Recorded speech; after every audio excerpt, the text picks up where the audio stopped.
Welcome to today's coverage on the International Court of Justice, where a significant case has captured global attention.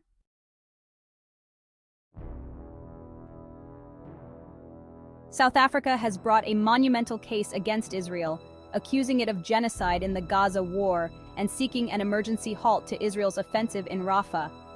The International Court of Justice, or ICJ, has resumed hearings to examine these grave allegations. The hearings have sparked intense debate and scrutiny around the world.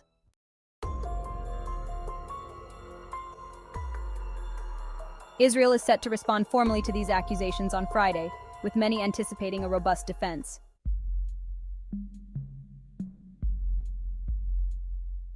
In January, the ICJ delivered an interim judgment that included a key paragraph which has since been the center of much interpretation. It stated, "In the court's view, the facts and circumstances are sufficient to conclude that at least some of the rights claimed by South Africa, and for which it is seeking protection, are plausible."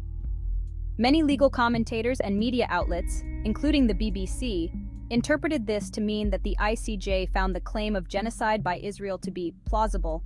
However, in April, Joan Donoghue, the president of the ICJ at the time of that ruling, clarified in a BBC interview that this was not what the court had concluded.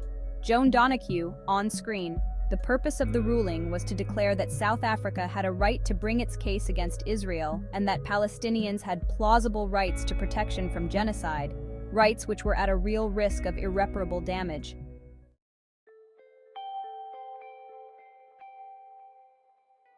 This case has significant implications not just for the parties involved, but for international law and the global community's response to alleged human rights violations. As we await Israel's formal response and further hearings, the world watches closely.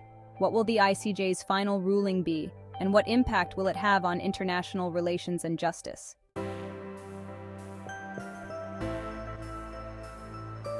Stay tuned as we continue to follow this landmark case. For the latest updates, subscribe to our channel and hit the notification bell.